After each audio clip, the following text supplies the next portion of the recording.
memanjatkan puja dan puji syukur kita atas kehadiran Allah Subhanahu wa taala, yang di mana kita memujinya, meminta ampunan kepadanya, memohon maaf, memohon ampunan hanya kepadanya, dan kita semua berlindung kepadanya dari kejahatan jiwa kita dan buruknya amal perbuatan kita. Karena sungguh barang siapa yang telah Allah berikan petunjuk, niscaya tidak ada satupun makhluknya yang dapat menyesatkannya. Dan barang siapa yang telah Allah sesatkan, tidak ada satupun makhluknya yang dapat memberikannya petunjuk. Salam dan salam marilah kita aturkan kepada junjungan kita, suami hasan kita, yaitu kepada beliau Nabi Muhammad Shallallahu Alaihi Wasallam, serta keluarganya, para sahabat tabiin, dan semoga kita semua dapat istiqomah dalam menjalankan sunnah-sunnahnya. Amin ya rabbal alamin. Jemaah sekalian dirahmati Allah Subhanahu wa taala, kami selaku MC akan membacakan 9 acara. Acara yang pertama yaitu pembukaan. Acara yang kedua yaitu acara inti kajian rutin dari Kamis malam Jumat yang akan dibawakan oleh Ustaz Faizal Abidin LC Hafizahullah Ta'ala. Kemudian acara yang ketiga yaitu lain-lain atau tanya jawab, dan acara keempat yaitu penutup. Menuju ke acara yang pertama yaitu pembukaan. Marilah kita buka acara kajian kita pada malam hari ini dengan bacaan Bismillahirrahmanirrahim. Bismillahirrahmanirrahim. Menuju ke acara yang kedua yaitu acara inti kajian rutin yang akan diisi oleh Ustaz Faizal Abidin LC. Untuk beliau Faizal Abidin LC, kami persilahkan.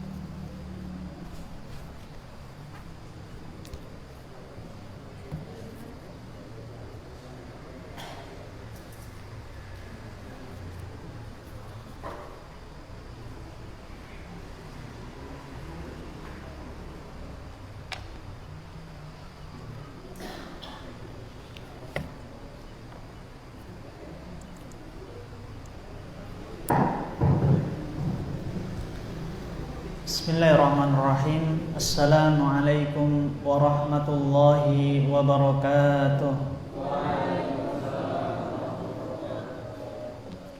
Alhamdulillah, alhamdulillahilladzi bi ni'matihi tatimmus shalihat. Ashhadu an la ilaha illallah wahdahu la syarika lah. Wa ashhadu anna Muhammadan 'abduhu wa rasuluhu wa khaliluhu wa safiyyuh. Addal amanah wa balaghar risalah wa nasahal ummah wa tarakna 'alal mahajjatil baydha'in naqiyyah lailuha kanahariha la yazighu 'anha illa halik. Allahumma salli wa sallim wa barik 'ala nabiyyina Muhammadin wa 'ala alihi at-tahirin wa ashabihi at-tayyibin wa man sara 'ala nahjihi ila yaumiddin, amma ba'd. Qala Allah Ta'ala: "Wa ma kana al-mu'minuna liyanfiru kaffah falawla nafara min kulli firqatin minhum ta'ifatun liyatafaqahu fid-din wa liyunziru qaumahum idza raja'u ilaihim la'allahum yahdharun." Wa qala nabiyyuna Muhammadin sallallahu alaihi wasallam: "Man yuridillahu bihi khairan yufaqihu fid-din." Amma ba'du. Bapak-bapak, ibu-ibu, para mahasiswa, para hadirin hadirat yang mudah-mudahan senantiasa dimuliakan dan dirahmati oleh Allah Subhanahu wa taala.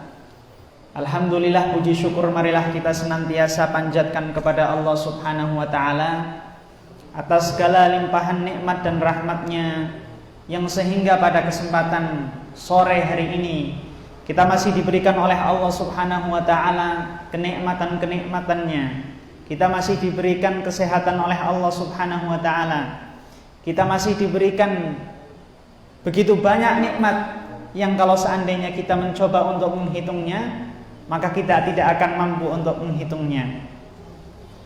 Salawat berupa salam mudah-mudahan senantiasa tercurah limpahkan kepada uswah hasanah kita, suri toladan kita, yaitu Nabi besar Nabi Muhammad sallallahu alaihi wasallam.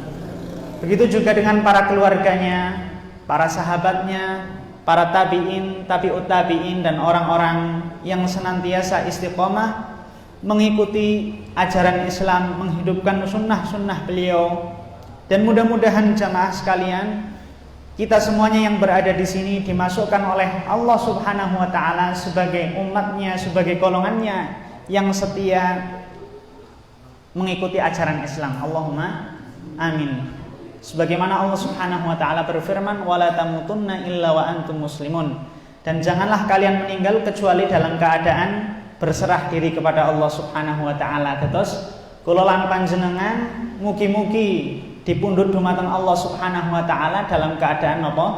Berserah diri dumateng Allah Subhanahu wa taala, tetap memeluk ajaran Islam. Dan ini merupakan nikmat dan anugerah dari Allah Subhanahu wa taala yang begitu besar. Belum lagi Allah Subhanahu wa taala memberikan satu nikmat yang tidak semua orang mendapatkannya, yaitu nikmat untuk belajar. Bahkan kita tahu sendiri bagaimana banyak sekali keutamaan bagi orang-orang yang menuntut ilmu.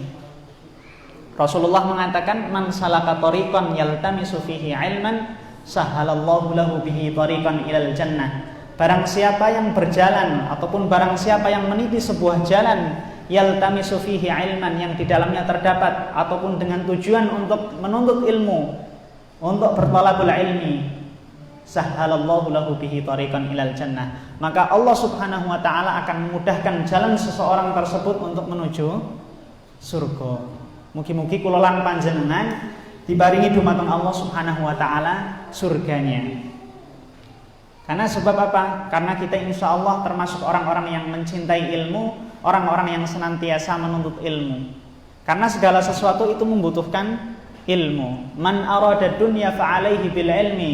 Sinten tiyange ingkang kepengin sukses dunia, fa'alaihi bil ilmi, maka hendaknya dia memiliki ilmu tentang dunia. Nek kula lan panjenengan kepengin napa? Sukses dunia, dagangane ben laris misalnya niku nggih kedah enten ilmune, ilmu bisnis nggih. Utawi kula lan panjenengan kepengin sukses bercocok tanam, nggih wonten ilmune. Masak ataupun bagaimana cara masak enak itu nggih enten ilmunya. Ada ilmunya. Semuanya harus membutuhkan ilmu. Kalau tidak punya ilmu, maka kita tidak akan sukses di dunia. Waman aradal akhirata, dan barang siapa yang ingin sukses di akhirat, fa'alaihi bil ilmi, maka hendaknya dia memiliki ilmu. Nek urusan dunia mawon kedah nggadahi ilmu, napa malih urusan ingkang berkenaan dengan akhirat, maka harus memiliki ilmu. Umpamine kula lan panjenengan salat nek mboten ngertos ilmune, salat subuh dados 3 rakaat. Utawine sholat maghrib sing wawane 3 rakaat, karena tidak memiliki ilmu akhirnya sholat 4 rakaat. Dikiranya semakin banyak semakin bagus, akan tetapi karena tidak memiliki ilmu, maka sholatnya ataupun ibadahnya menjadi ibadah yang tertolak ataupun tidak diterima oleh Allah Subhanahu wa ta'ala. Bapak-bapak, ibu-ibu, para mahasiswa, hadirin hadirat ingkang kawula mulyakaken lan mugi-mugi tansah rahmat dumateng Allah Subhanahu wa taala. Insyaallah di kesempatan malam hari ini kita akan melanjutkan kajian kita yang kita ambil dari salah satu kitab fikih Syafi'i, nggih niku kitab Fathul Qorib ingkang dikarang dening ulama asal Gaza, nggih niku Al-Imam Muhammad bin Qasim Al-Ghazi. Kalau pada pertemuan yang lalu kita sudah sama-sama membahas tentang pembahasan thaharah ataupun pengertian daripada thaharah, definisi dari thaharah nggih menika raf'ul hadas wa izalatun najas, mengangkat hadas dan menghilangkan najis. Kita sudah bersama-sama membahas pengertian thaharah. Kemarin juga sudah kita terangkan tentang masalah anwa'ul miyah ataupun macam-macam air. Ada air hujan, kemudian ada air sumur, ada air laut, ada air sungai dan macam-macam lainnya. Nah, insya Allah kita di kesempatan yang berbahagia ini akan melanjutkan pembahasan tentang aqsamul miyah ataupun pembagian jenis-jenis air. Insya Allah langsung kita mulai baca. Qala musannifu rahimahullahu ta'ala wa nafa'ana bihi wa bi'ulumihi wa bi'ulumi sairi salafi salihin fid dharaini amin. Thummal miyahu tanqasimu ala arba'ati aqsam. Kemudian air itu dibagi menjadi 4 pembagian. Nah, di sini Al-Imam Muhammad bin Qasim di sini membagi tentang macam-macam air, membagi tentang aqsamul miyah. Yang pertama disebutkan ahaduha tahirun fi nafsihi mutahhirun li ghairihi. Ingkang nomor setunggal nggih nika air ingkang suci, zatnya suci, bendanya suci, mutahhirun li ghairihi. Dan juga mensucikan, bisa digunakan untuk bersuci, bisa digunakan untuk berwudu sebagai pengangkat hadas kecil, maupun bisa digunakan untuk mengangkat hadas besar dengan cara mandi. Ghairu makruhun isti'maluhu. Dan menggunakan air ini itu tidak makruh. Artinya makruh niku kalau kita meninggalkan mendapatkan pahala, kemudian kalau dikerjakan tidak mendapatkan dosa. Itu yang disebut makruh. Artinya kalau makruh itu ditinggalkan lebih baik. Tapi pembahasan di sini, pembahasan yang pertama adalah ghairu makruhun isti'maluhu. Ketika kita memakai air ini, maka tidak dimakruhkan. Wa huwa al-ma'ul mutlaq. Nah, jenis air apa ini ataupun pembagian air apa ini? Yaitu adalah air yang mutlak. Sebagaimana yang kita sampaikan pada pertemuan yang lalu, bahwa air hujan, air laut, kemudian air sumur itu masuk dalam kategori air mutlak, yang ketika kita memakai air tersebut maka hukumnya suci, mensucikan dan tidak dimakruhkan.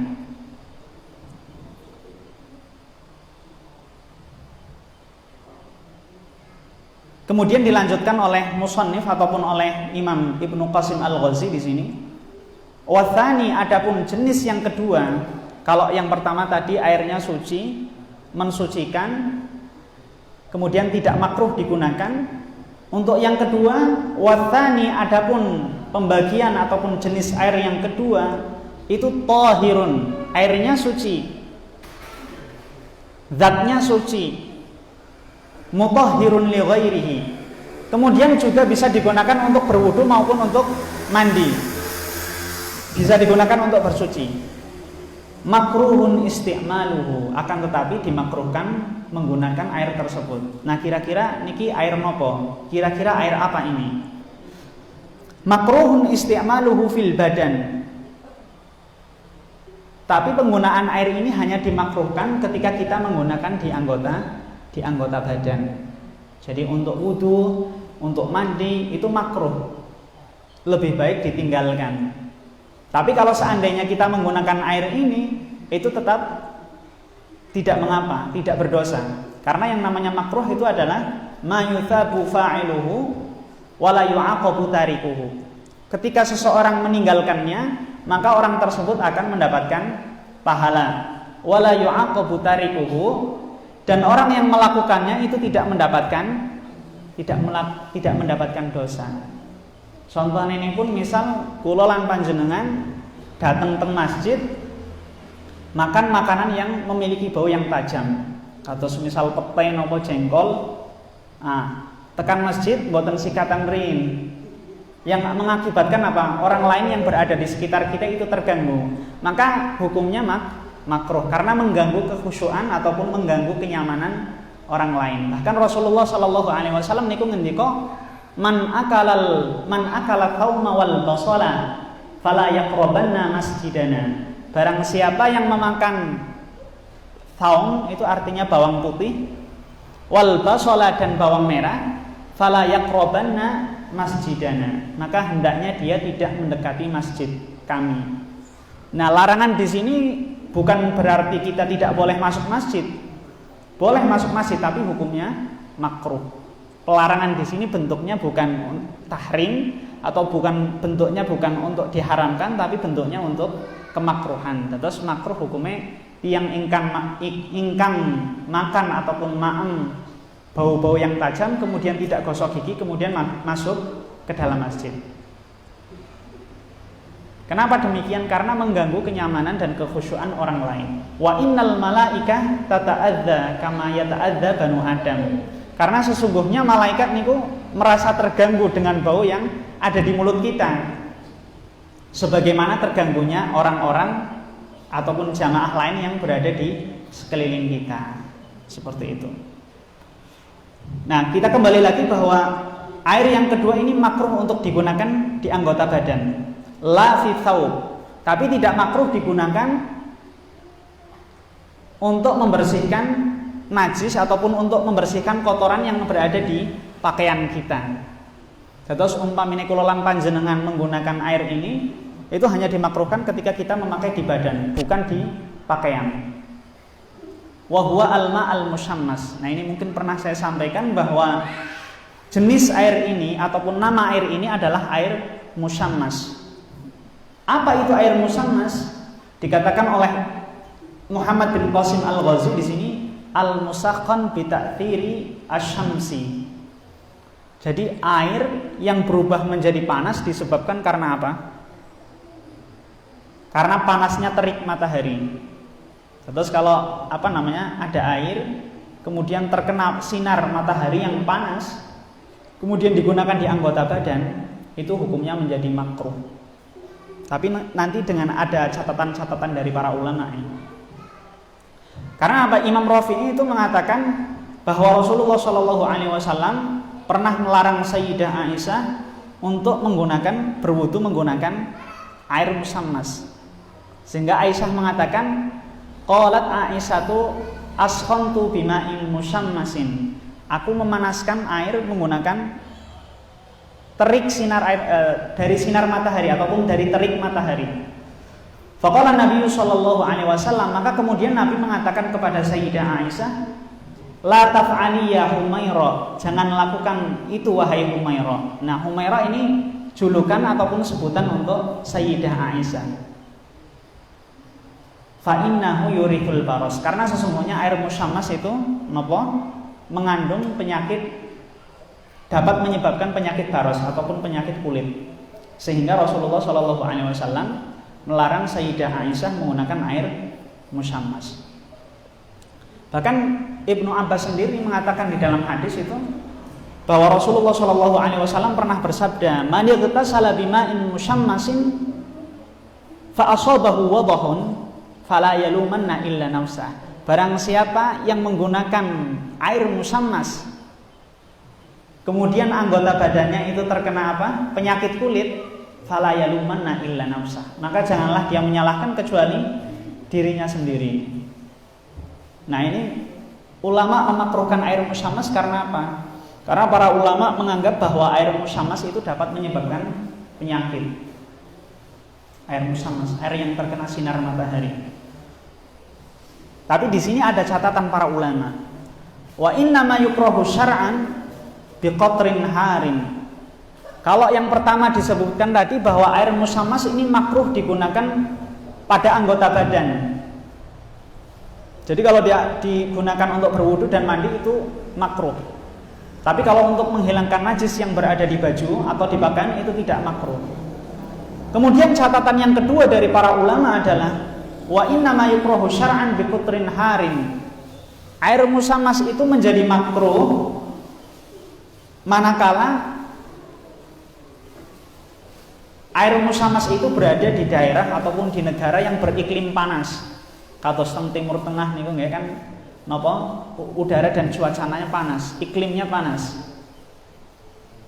Seperti daerah Hijaz dan lain sebagainya, maka di daerah-daerah beriklim panas itu makruh digunakan. Tapi untuk di Indonesia yang beriklim tropis itu tidak dimakruhkan karena berbeda iklim. Kalau di Timur Tengah panas, sangat panas cuacanya.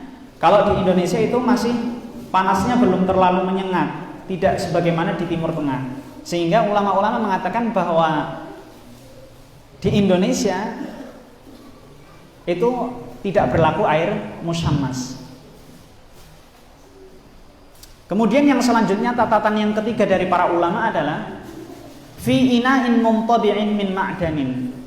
Kalau yang pertama tadi makruh digunakan di badan, yang kedua makruh apabila berada di daerah ataupun di negara yang beriklim panas. Kemudian yang ketiga makruh digunakan apabila air musyammas itu berada di bejana yang terbuat dari logam besi atau terbuat dari logam tembaga. Tetapi tidak dimakruhkan apabila bejana tersebut terbuat dari apa? Terbuat dari plastik. Misal nopo? Air yang berada di bejana itu terbuat dari plastik atau terbuat dari tanah, maka airnya yang terkena sinar matahari itu tidak makruh. Karena ulama memberikan catatan 3. Yang pertama makruh digunakan di anggota badan, yang kedua makruh digunakan apabila di daerah yang beriklim panas, yang ketiga adalah makruh apabila bejana tersebut terbuat dari besi.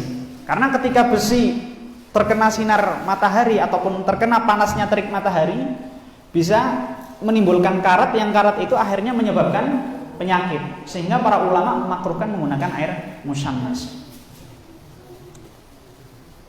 Kemudian dilanjutkan oleh Muhammad bin Qasim Al-Ghazi, wa idza baradal ma zalatil karoha.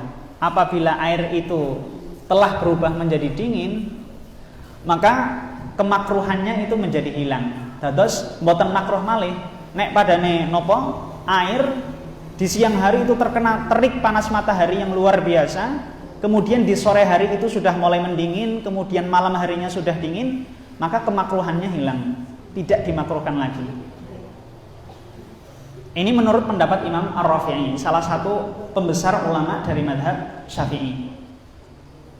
Waqtarun Nawawi adamul karahah mutlaqan. Nah, sementara Imam Nawawi, ulama yang berasal dari Dimashq, itu mengatakan bahwa air musyammas, air yang terkena sinar matahari itu tidak makruh sama sekali.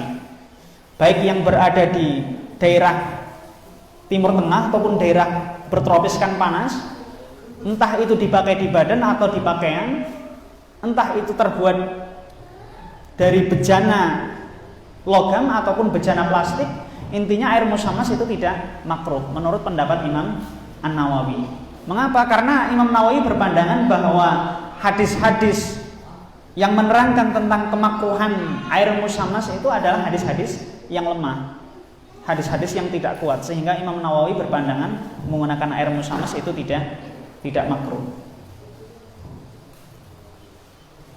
Kemudian dilanjutkan lagi, wa yukrahu aidon sadidus sukhunah wal burudah.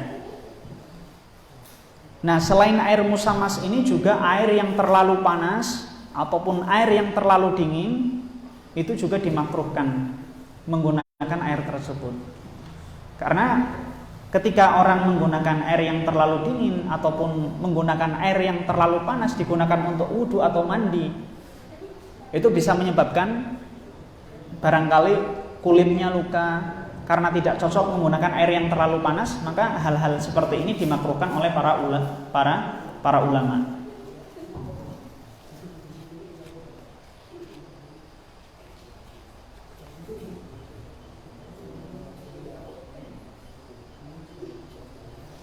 Kemudian yang selanjutnya, wal qismu tsalis, adapun jenis pembagian air yang ketiga itu adalah tahirun fi nafsihi.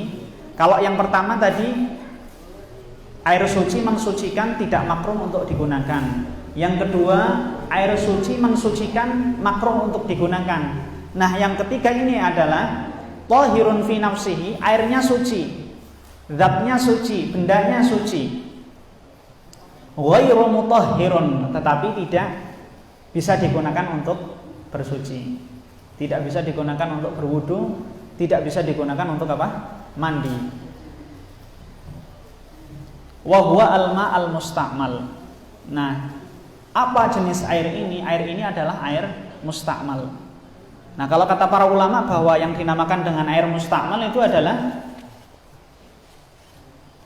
al-mustakmal mastu'mila fi taharatin wajibah wa kana qalilan. Jadi yang dinamakan dengan air mustakmal itu adalah air yang telah digunakan untuk taharah, di mana taharah itu merupakan taharah wajib.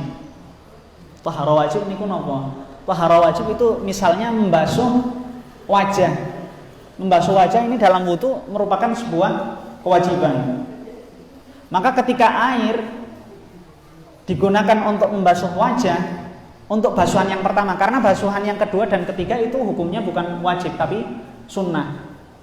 Kalau air mustakmal itu air yang digunakan untuk taharah yang sifatnya wajib, seperti membasuh muka untuk yang pertama kali, kemudian airnya jatuh, dikumpulkan, digunakan untuk berwudu lagi, maka itu tidak boleh. Karena hukumnya airnya suci, airnya memang suci tetapi tidak mensucikan. Itu yang dinamakan air mustakmal.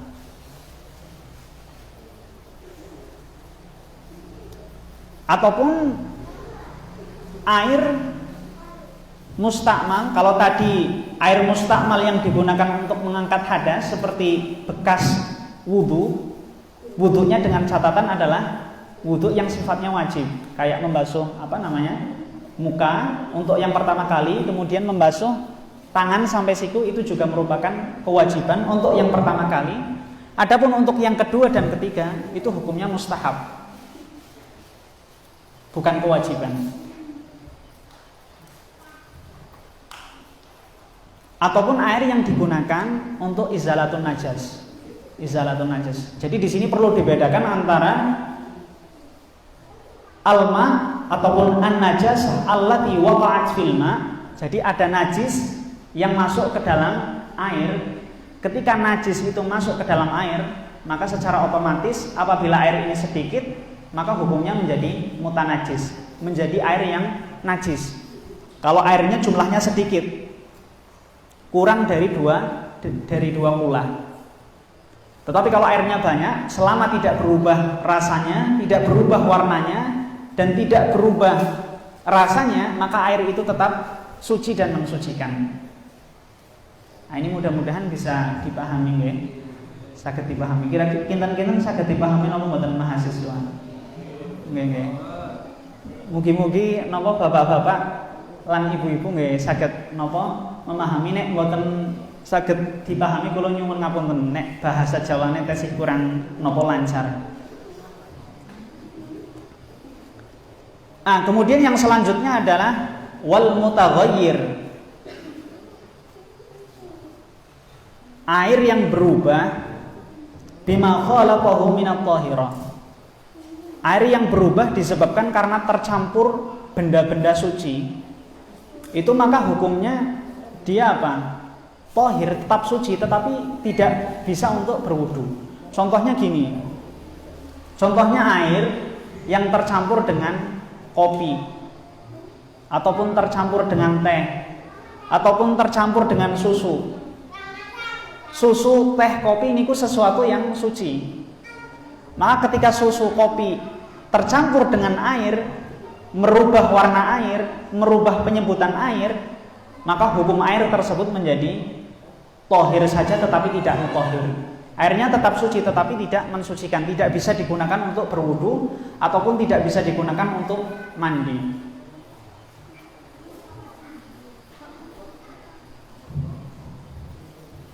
Nah, di sini dikatakan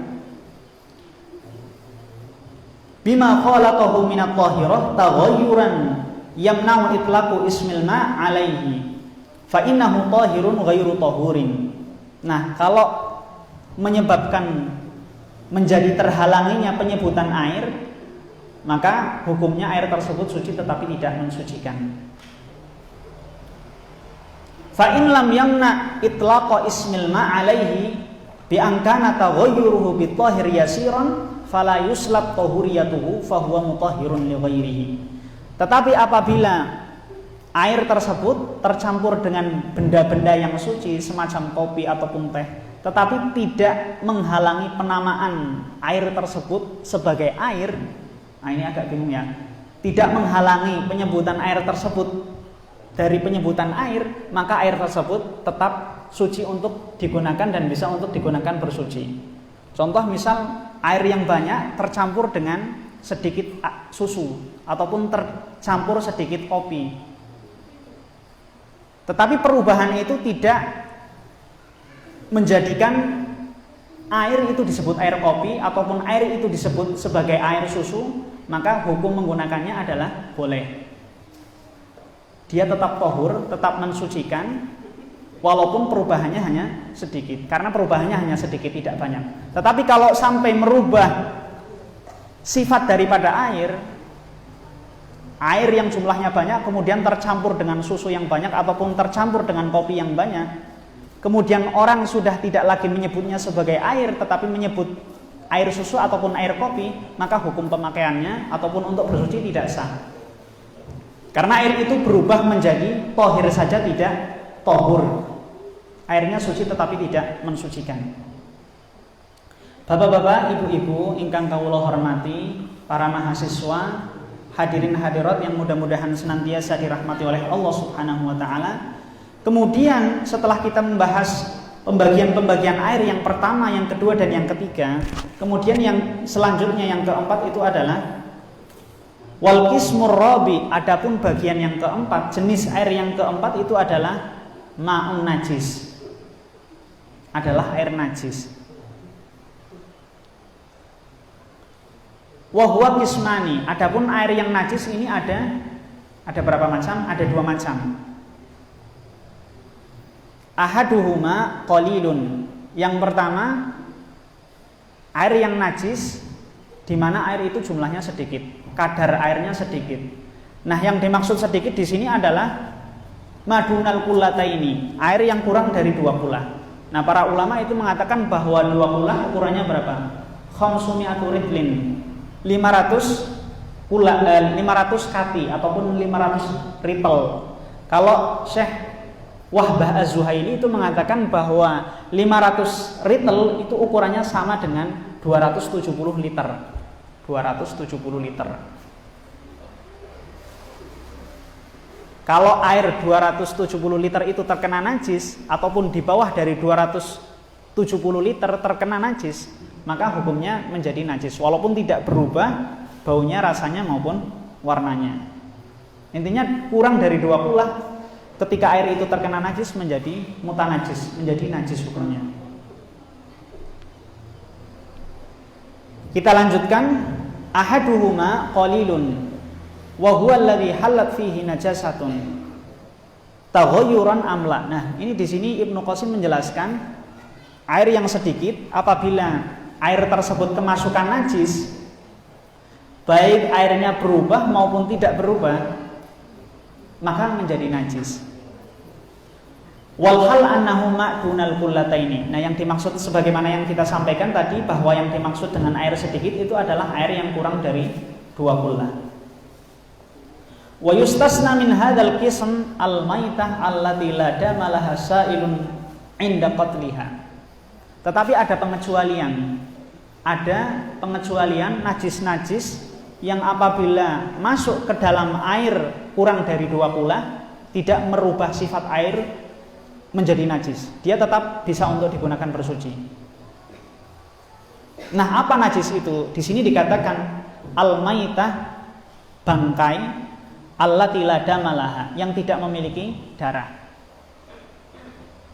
Bangkai yang tidak memiliki darah, seperti misalnya semut yang mati masuk ke dalam air. Itu tidak menjadikan air itu najis walaupun airnya kurang dari 2 kullah. Ataupun misal binatang apa lagi yang tidak memiliki darah? Misalnya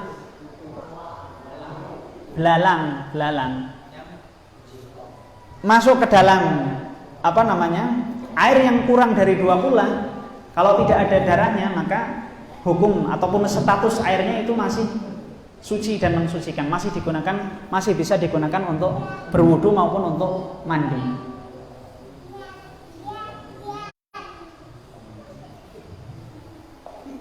Wa kadza an-najasah allati la yudrakuha at-taraf.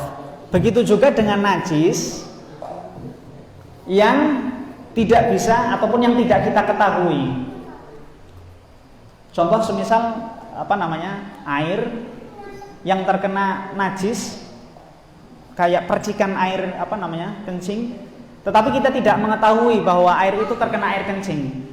Maka hukum statusnya air tersebut masih tahur, masih bisa digunakan untuk bersuci karena kita tidak tahu. Berbeda kalau kita sudah tahu. Kalau kita sudah tahu maka hukumnya menjadi najis. Ini khusus untuk najis-najis yang la yudraku tarfu, la yudrakuha at-tarfu, ataupun yang tidak diketahui oleh pandangan kita, yang tidak diketahui oleh seseorang. Fa kullu minhuma la yunajisul ma.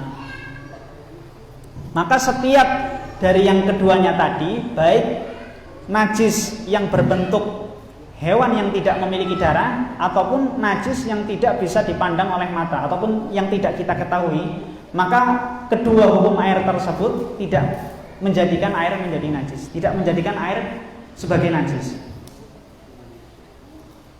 Tapi kalau kita tahu bahwa air itu kemasukan najis, maka airnya ya berubah menjadi najis. Makanya Rasulullah SAW mengatakan, "Idza staiqadha ahadukum minan naum fala yaghmis yadahu fil ina." Apabila salah seorang di antara kalian bangun dari tidur, itu janganlah memasukkan tangannya ke dalam bejana. Fa innahu la yadri aina batat yaduhu. Karena sesungguhnya kita ataupun kalian tidak mengetahui tadi malam tangannya habis nginep di mana. Barangkali menyentuh hal-hal yang najis, kemudian langsung dimasukkan ke dalam bejana, maka air yang berada di dalam bejana kalau kurang dari 2 kula menjadi najis. Insya Allah bisa dipahami. Kalau tidak paham nanti bisa dibaca lagi di di buku. Bapak-bapak, ibu-ibu dan jamaah sekalian yang mudah-mudahan senantiasa dirahmati oleh Allah Subhanahu wa taala. Itu tadi kita sudah membahas tentang pembagian-pembagian air. Ada air yang suci mensucikan dan tidak makruh digunakan. Ada air yang suci mensucikan tetapi makruh digunakan. Yang ketiga ada air yang suci tetapi tidak bisa digunakan untuk bersuci. Yang ketiga yang terakhir ada air najis. Nah, air najis ini ada 2 macam, tapi di kesempatan pada malam hari ini kita baru membahas satu. Mudah-mudahan di pertemuan yang akan datang bisa kita lanjutkan untuk yang kedua, yaitu yang air yang berjumlah banyak apabila terkena air najis status hukumnya seperti apa. Demikian yang dapat kami sampaikan, kurang lebihnya mohon maaf yang sebesar-besarnya. Aqulu qouli hadza astaghfirullah li wa lakum. Wassalamualaikum warahmatullahi wabarakatuh.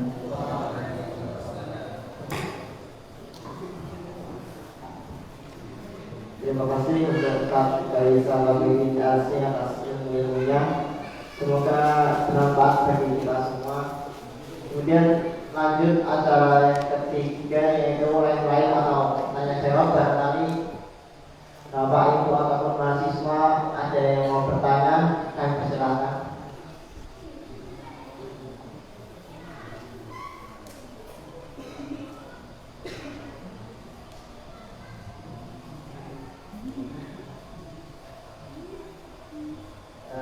Ini ada pertanyaan dari jamaah. Pertanyaan pertama, berapa jumlah tulang? Itu yang pertama. Dan yang kedua, hewan apa yang membuat najis berair? Iya.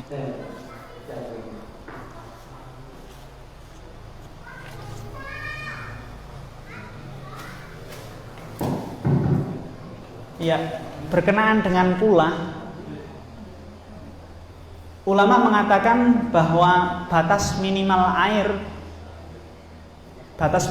agar ketika terkena najis itu tidak berubah statusnya menjadi mutanajis itu 2 kula. Nah, para ulama mengatakan bahwa ukuran 2 kula itu adalah khamsu mi'atu ritlin ataupun 500 kati. Nah, kalau kita rubah dari 2 kula menjadi liter, itu kurang lebih ukurannya sekitar 270 liter. 270 liter. Itu ukuran 2 kula. Sebagaimana yang disampaikan oleh Syekh Wahbah Az-Zuhaili. Jadi ukuran berapa? 2 kula.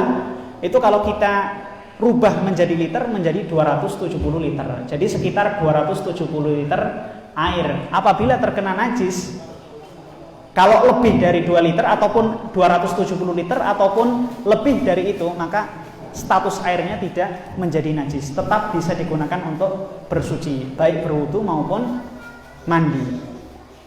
Tapi kalau kurang dari 270 liter air itu terkena najis, walaupun tidak berubah, airnya tidak berubah rasanya, warnanya ataupun baunya, maka hukum menggunakan air tersebut tetap tidak diperkenankan. Kemudian yang kedua tadi apa?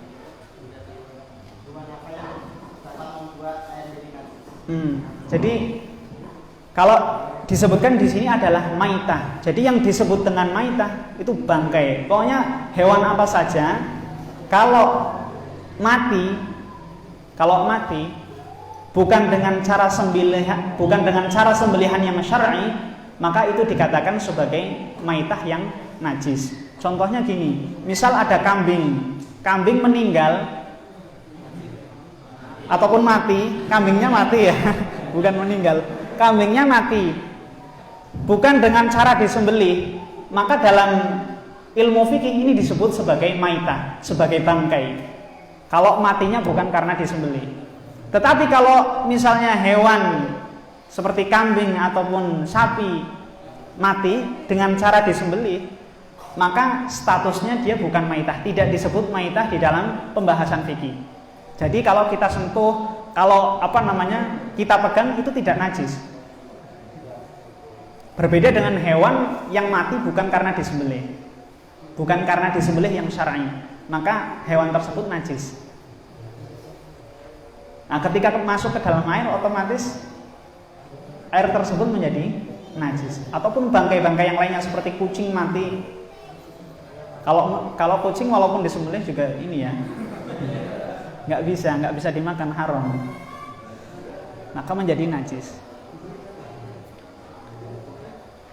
Jadi insya Allah itu. Tapi kalau misalnya hewan yang tidak memiliki darah ketika masuk ke dalam air, maka tidak merubah status hukum tersebut, tidak merubah air itu menjadi najis.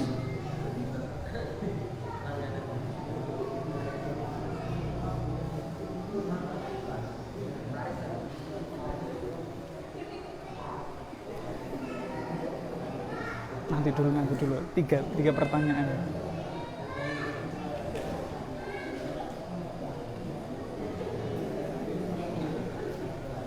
Satu pertanyaan lagi ya Ustaz. Jangan banyak-banyak. Nanti bisa sampai selesai isya. Saya lagi pertanyaan Pak. Kalau kita berada di daerah yang terlalu dingin, lalu bagaimana cara kita berwudu? Iya. Jadi kalau semisalnya kita berada di daerah yang sangat dingin, kemudian ketika kita berwudu mungkin bisa menyebabkan kita sakit ataupun bisa menyebabkan sesuatu yang membahayakan diri kita ataupun bisa menyebabkan kematian. Kalau kita yakin bahwa ketika kita menggunakan air ini pasti menimbulkan kemudaratan ataupun menimbulkan bahaya, maka tidak apa-apa kita tayamum, karena itu rukhsah. Sebagaimana yang pernah saya ceritakan dulu, ada seorang sahabat Nabi yang dia bertanya kepada salah satu sahabat yang dia terkena luka. Kemudian udara di luar sangat dingin. Kemudian dia meminta fatwa, apakah boleh saya bertayamum sementara air ada? Kemudian sahabat ini mengatakan, tidak, kamu harus berwudu. Akhirnya mandi ya, bukan wudu. Ketika mandi akhirnya dia meninggal. Maka Rasulullah SAW mengatakan, qatalahumullah. Semoga Allah Subhanahu wa taala, ini sebagai doa, semoga Allah Subhanahu wa taala memberikan kecelakaan kepadamu, ataupun kalau kurang lebih sebagai ucapan-ucapan umpatan dari Rasulullah SAW, karena berani memberikan fatwa tanpa ilmu. Oleh karena itu bagi seorang muslim hendaknya menjaga lisannya untuk berfatwa tanpa ilmu. Demikian mungkin yang dapat kami sampaikan. Wallahu a'lam bishawab. Ya, terima kasih Ustaz Khairul Bidi. Yang mulia, dan lanjut ke acara yang keempat, yaitu penutup. Marilah kita tutup kajian rutin pada malam hari ini dengan bacaan hamdalah dan